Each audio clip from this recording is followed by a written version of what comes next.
Hey, what's up everybody? So today I just want to talk about the Tower of Nightmares. This is my first time ever doing this. I wasn't around for season 1. So I thought I'd just give my thoughts, my first impressions on this activity and whether I think it's worth your time. This is the returning PvE instanced activity. You can join either a public or private squad. Public is kind of a match-made mode. You can freely drop in and drop out. And I think this goes up to a max of 50 players. Correct me if I'm wrong. The private squad version currently only supports 10 players. Not sure if that's a bug or if it's intended, but that's just how it is at the moment. I've come to really love this public versus private game mode system. Over the last couple months, I've started to do Dragonstorm daily because of this. These activities tend to scale really well based on the amount of players, so you never really have to bother with the LFG. You can just jump straight in, and I really enjoy that. Essentially what it is a gauntlet style activity where you work up the floors to try and get to the top. There are 3 levels to work through, and each level comprises of a mix of different objectives. You can see here at the bottom floor, we're like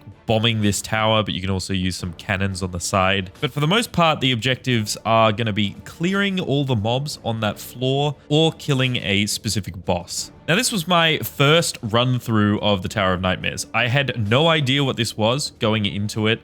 I'd never even heard of the Tower of Nightmares. I wasn't around during Living World Season 1, but I hadn't even seen videos or even anyone mentioning this activity. I had no idea it even existed, let alone that it was going to be brought back. So this was a nice surprise. And jumping into it for the first time, I was quite impressed, to be honest. I was not expecting to enjoy this activity as much as I did. I thought it'd be more in the same vein of things like Dragonstorm and Twisted Marionette, a very quick sort of 15-minute event. But going into this for the first time, I threw up my commander tag and I thought we'd see how we do. And this took maybe 30 to 40 minutes. It was quite a long activity. Granted, I had no idea where I was going or what objectives to prioritize. It was very much a blind leading the blind kind of situation. I'd walk in one direction, everyone would follow me. I had no idea where I was going. But for a more experienced group, if you know where you're going or you're in a private 10-man squad, because this does scale, you can smash out this activity in, I think, 15 to 20 minutes. It's fairly fast. If you basically just beeline through the maze and go straight to the boss or the event at the end. Now, the Tower of Nightmares is actually a little more challenging than I thought it was going to be. And, you know, I was pleasantly surprised by that. Enemies can inflict you with crazy long immobilization. There's a lot of condition pressure. They do a lot of condition damage. There's certain poison areas that are going to inflict you with a lot of conditions as well. But thankfully, you have a little special action key to help with that. But yeah, I actually went down quite a few times throughout this.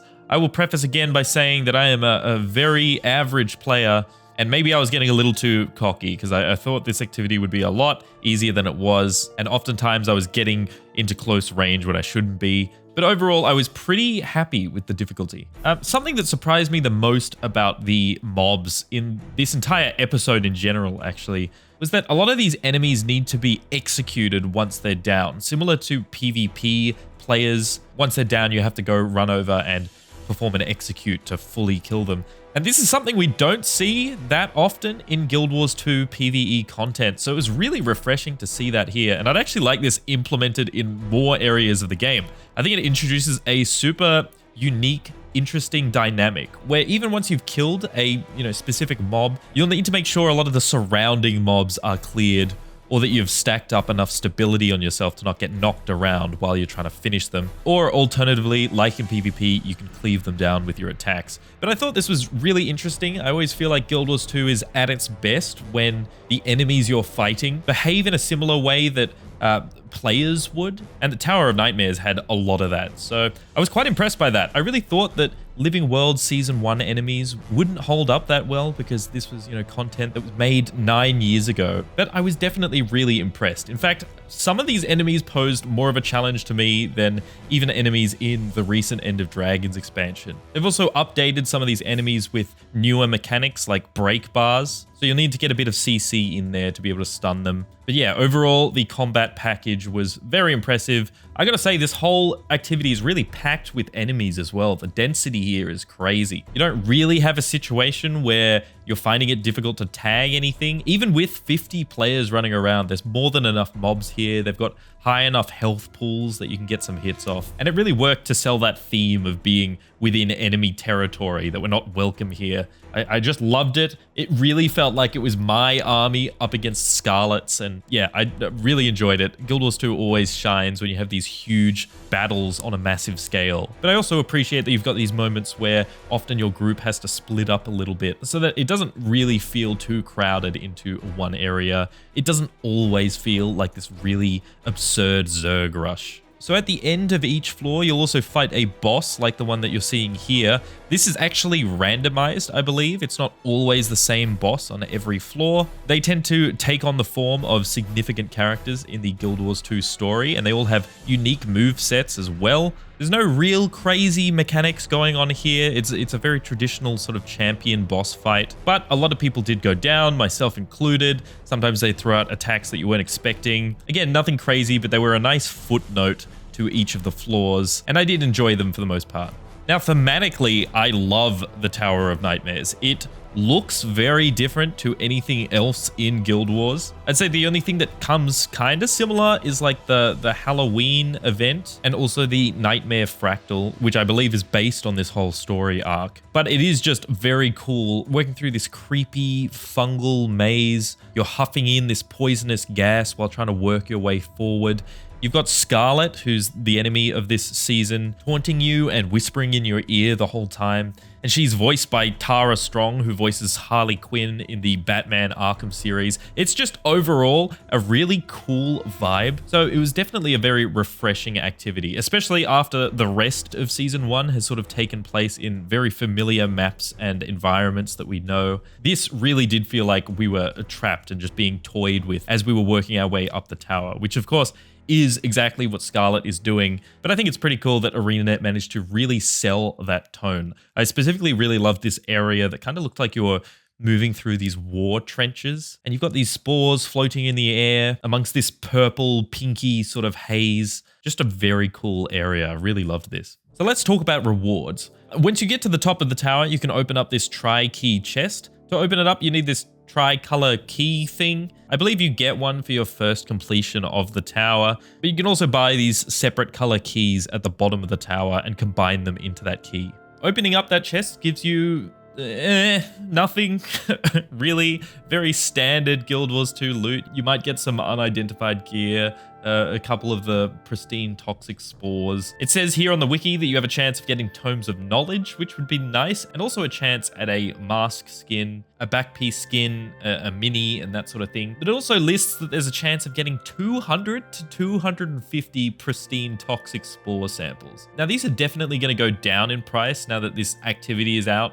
Previously, they were worth quite a bit of gold because there were very limited ways of getting them. But because this activity gives you so many, I suspect that the price of them is going to absolutely plummet. But at the current prices, if you were to loot 200 to 250 pristine toxic spore samples, that's like 20 to 25 gold, I believe. Which in that case feels like a pretty worthwhile investment for 15 to 30 minutes. But I certainly haven't looted that. I haven't seen anyone else that has so far. No idea what the drop chance is like on looting that many of them. That said, there is no daily or weekly limit on the amount of times that you open this chest. You could technically farm this activity over and over. And I would love it if someone got some stats on what the drop chance is for that 200 to 250, because that kind of is the make or break on whether or not people will play this activity endlessly. All that said, you will need to complete a bunch of achievements within the Tower of Nightmares, as well as all other achievements within this episode of Season 1 to be able to get a unique trinket that you can use in the Mystic Forge to create the Lucid Dreamer's Dagger skin, which is a really nice skin, especially for those Mesmer players. This is themed after Casimir, and there's actually a whole range of weapons that are themed after the members of Dragon's Watch that you can get from the other Season 1 episodes. These really nicely match the new elite specs that were brought with End of Dragons. As I said, the dagger looks perfect for virtuosos, and the pistol is also really perfect for harbingers. They honestly look better than the skins introduced for the challenge modes of the strikes. So yeah, definitely worth picking up if you're interested in these items. I cannot fathom why ArenaNet doesn't add more rewards to activities like these.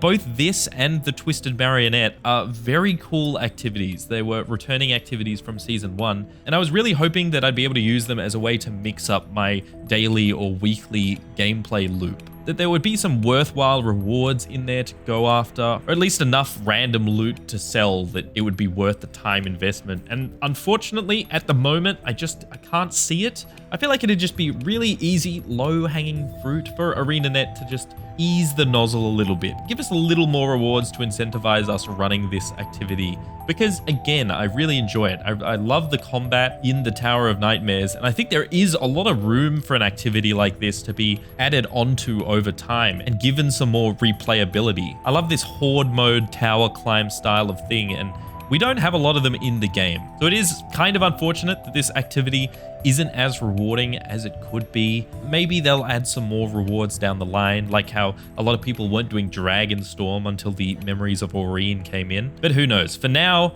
the rewards aren't really worth it. I'd go in, experience it a couple times, do a public run, maybe a private run with your friends. But otherwise, it's more just a fun, unique activity, a place to maybe test out your builds and just enjoy Guild Wars 2's combat. I want to shout out one thing in particular that was really cool with this episode, which is this phasing technology they've got going on. The Tower of Nightmares only shows up in Kessex Hills if you're on this story step. If you're not, it phases itself out and it's just nowhere to be seen. I think this is really cool technology, and I hope we see this implemented later on down the line in future Living World episodes. I was really impressed by this. I thought it was super cool. So yeah, that's what I think of the Tower of Nightmares. Let me know what you think about it. Did you enjoy it? Even though I'm not super happy with the rewards that came out of this activity, I did in general enjoy this episode. I think it might be one of my top 5 favorite episodes, in fact. Again, I really loved the combat. I really enjoyed having to stomp down to enemies. It was just like a really interesting, refreshing addition to the combat. And I'm excited to see where it goes in the final episode. Remember that the next Season 1 episode comes with a strike,